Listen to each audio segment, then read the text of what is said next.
बहुत बहुत स्वागत है दोस्तों आपका मेरे इस चैनल में। दोस्तों, क्या आप किसी भी कंपनी में मार्केटिंग डिपार्टमेंट में हैं या फिर आप किसी भी कंपनी में मार्केटिंग डिपार्टमेंट के लिए अप्लाई कर रहे हैं और आप वहां पे जॉब पाना चाहते हैं, या फिर मैं ऐसा कहूं कि अगर आप किसी भी बिजनेस को रन कर रहे हैं, यानी कि अगर आप खुद की कंपनी चला रहे हैं और आप आपके मार्केटिंग डिपार्टमेंट के लिए कोई आदमी देख रहे हैं, कोई सेल्स पर्सन को आप अपॉइंट करना चाहते हैं, तो ऐसे में आप क्या देखें कि वो डिपार्टमेंट में वो परफॉर्मेंस आपको मिल सके।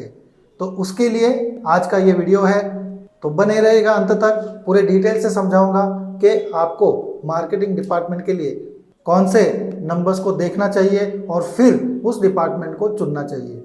तो दोस्तों, मैं हूं विशाल कुमार अग्रवाल, और अगर आप मेरे इस चैनल में पहली बार आए हैं तो मेरे इस चैनल को सब्सक्राइब करना बिल्कुल मत भूलिएगा दोस्तों, और बेल आइकन भी हिट कर दीजिएगा ताकि जब भी मैं ऐसे इंफॉर्मेटिव वीडियोस अपलोड करूं तो आपको उसका नोटिफिकेशन तुरंत मिल जाए।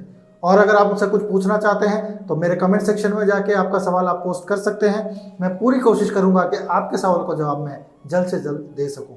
और अगर आपको मेरी ये वीडियो पसंद आती है तो इसे लाइक और शेयर करना बिल्कुल मत भूलिएगा दोस्तों।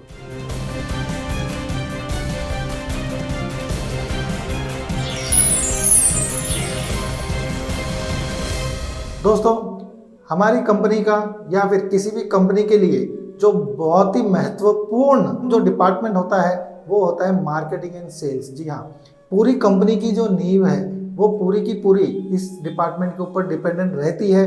क्यों? क्योंकि यही एक ऐसा डिपार्टमेंट है जो आपकी कंपनी के लिए ऑर्डर्स लेके आता है, आपकी कंपनी के लिए सेल्स लेके आता है, जिससे कि आपकी कंपनी प्रॉफिट कमाती है और अपनी कंपनी का जो भी कार्य है वो आगे रन करती है। इस वजह से ये जो डिपार्टमेंट है वो बहुत ही ज़्यादा इंपॉर्टेंट रोल प्ले करता है किसी भी कंपनी की ग्रोथ में, एक्सपेंशन में। हर एक डिपार्टमेंट से ज़्यादा मैं कहूँगा कि ये जो मार्केटिंग एंड सेल्स डिपार्टमेंट है वो बहुत ही ज़्यादा इंपॉर्टेंट रोल प्ले करता है। अगर आपकी कंपनी के सेल्स लाने में दिक्कत हो रही है या फिर आपका मार्केटिंग डिपार्टमेंट सही नहीं है तो फिर उस कंपनी के लिए स्ट्रगल काफ़ी ज़्यादा बढ़ जाते हैं और वो उसको सस्टेन करना या फिर कंपनी को एक्सपेंड करना बड़ा ही मुश्किल हो जाता है।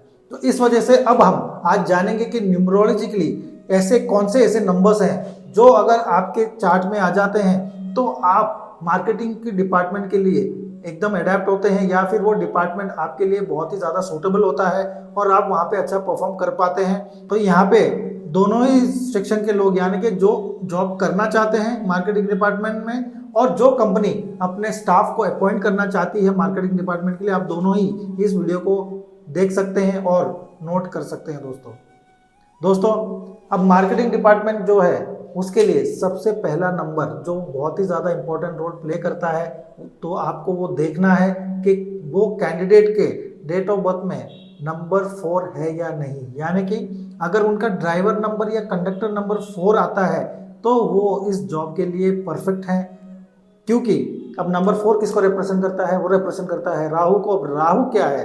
राहु है शाम दाम दंड भेद सब कुछ अप्लाई करके अपना काम निकलवाना। यानी कि अगर आपको ऑर्डर्स लेने हैं तो सामने कस्टमर्स को क्या रिक्वायरमेंट है, क्या उनको चाहिए, ये समझ के आप किसी ना किसी तरीके से कस्टमर को कन्विंस करने में एक्सपर्ट होते हैं और अपना काम निकलवाने में ये एक्सपर्ट होते हैं। तो इस वजह से सेल्स एंड मार्केटिंग डिपार्टमेंट में ये बड़ा ही अच्छा करते हैं, क्योंकि हर एक कस्टमर की रिक्वायरमेंट अलग होती है। हर एक कस्टमर को कुछ ना कुछ स्पेशल, कुछ ना कुछ अलग चाहिए रहता है। तो उसमें कस्टमर को कन्विंस करना और उनसे ऑर्डर क्रिएट करवाना, ये करना इनके लिए बड़ा ही आसान हो जाता है दोस्तों। जी हाँ, इस वजह से अगर इनका ड्राइवर या कंडक्टर में नंबर 4 आता है तो ये बड़े ही परफेक्ट होते हैं ऐसे रोल के लिए। इसके अलावा और कौन से नंबर है, मैं कहूँगा कि देखिए कि आपके चार्ट में नंबर 1 भी मौजूद है या नहीं है, या फिर कितनी बार भी है, 2 या उससे ज़्यादा बार भी है तो भी चलेगा। तो ऐसे में ऐसे लोगों की जो है कम्युनिकेशन स्किल बड़ी गजब की होती है। और अगर आपको मार्केट करना है, आपका कोई प्रोडक्ट आपको आगे सेल्स करना है, तो उसके लिए कम्युनिकेशन स्किल की बड़ी ही ज़रूरत होती है। तो ऐसे में अगर आपकी चार्ट में 1 की मौजूदगी है, 2 से ज़्यादा बार भी है, तो ऐसे लोगों की कम्युनिकेशन स्किल जो होती है वो बड़ी ही अमेजिंग होती है, बड़ी ही पावरफुल होती है।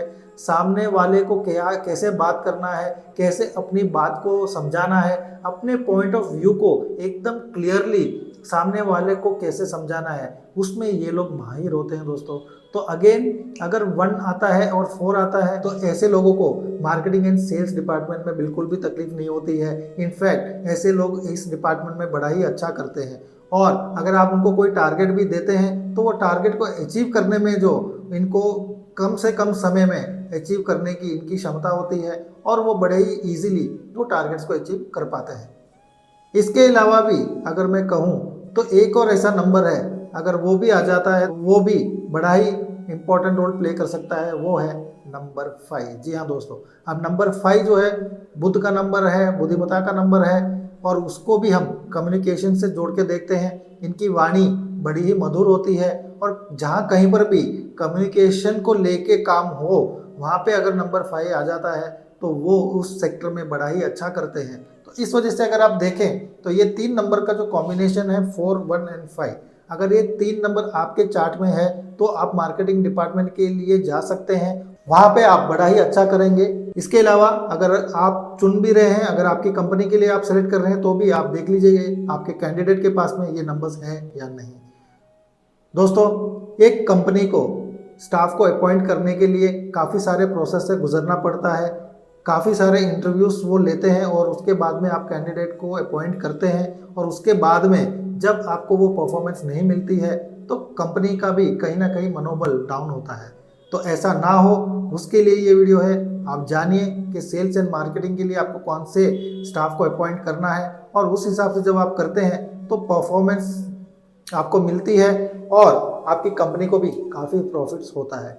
और यहाँ पे मैं बता दूं, जो लोग ऑलरेडी अब मार्केटिंग डिपार्टमेंट में काम कर रहे हैं लेकिन आपको वो कंपनी छोड़नी नहीं है या फिर आपको और कोई डिपार्टमेंट में अपॉर्चुनिटी नहीं है करने के लिए और आप उसी डिपार्टमेंट में कंटिन्यू करना चाहते हैं लेकिन आपके पास में ये नंबर मिसिंग है जो मैंने अभी बताए, तो आपको उपाय भी क्या करने हैं मैं बता देता हूँ। अगर आप उपाय भी करेंगे तो कुछ ना कुछ सपोर्ट आपको वहाँ से मिलना स्टार्ट हो जाएगा और कहीं ना कहीं जो भी हर्डल्स है वो थोड़ी आपकी कम हो जाएंगी। तो उपाय भी आप नोट कर लीजिए। अगर आपका नंबर 4 मिसिंग है आपके चार्ट में तो आप स्ट्रीट डॉग्स को रोज़ खाना खिलाइए दोस्तों। जी हाँ, अगर आप स्ट्रीट डॉग्स को रोज़ खाना खिलाते हैं तो आपकी जो नंबर 4 की कमी है कहीं ना कहीं वो कम हो जाएगी और आपको कुछ सपोर्ट वहाँ से आना स्टार्ट हो जाएगा। अब अगर नंबर 1 मिसिंग है तो मैं कहूँगा कि आप रोज़ सूर्य को जल दीजिएगा। जी हाँ, अगर आप सूर्य को जल देंगे तो कहीं ना कहीं आपके जो कम्युनिकेशन स्किल में अगर कहीं दिक्कतों का सामना आप कर रहे हैं तो उसमें कमी आएगी और आप कहीं ना कहीं अच्छे से और भी कम्युनिकेट कर पाएंगे और उसका उपाय आपका हो जाएगा। और अगर नंबर 5 मिसिंग है तो आपको गाय को हरा चारा खिलाना है दोस्तों। जी हाँ, अगर आप ऐसा भी करते हैं तो आपकी नंबर 5 की जो कमी है वो पूरी हो जाएगी और आपको वहाँ से भी सपोर्ट मिलना स्टार्ट हो जाएगा। देखिए दोस्तों, जो नंबर्स मिसिंग है उसकी कमी तो रहेगी, उसकी पूरी भरपाई तो ये उपाय नहीं कर सकते लेकिन काफ़ी हद तक आपकी ये जो कमी है उसको ये उपाय पूरी कर देंगे। तो इस वजह से मैं कहूँगा कि आप जो नंबर्स आपके स्ट्रॉन्ग हैं, जो अवेलेबल हैं आपके चार्ट में, आपको वही प्रोफेशन चुनना चाहिए। अगर आप वैसा चुनते हैं तो वहाँ पे आप काफ़ी ज़्यादा सक्सेसफुल और जल्दी भी हो पाएंगे। तो आज का ये वीडियो आप लोगों के लिए था। उम्मीद करता हूँ कि आपको काफ़ी इन्फॉर्मेशन मिली होगी और भी ऐसे ही इंटरेस्टिंग वीडियो लेके आपके सामने हाजिर होता रहूँगा दोस्तों। मिलते हैं अगले वीडियो में, तब तक आप अपना पूरा ध्यान रखें। बहुत बहुत धन्यवाद।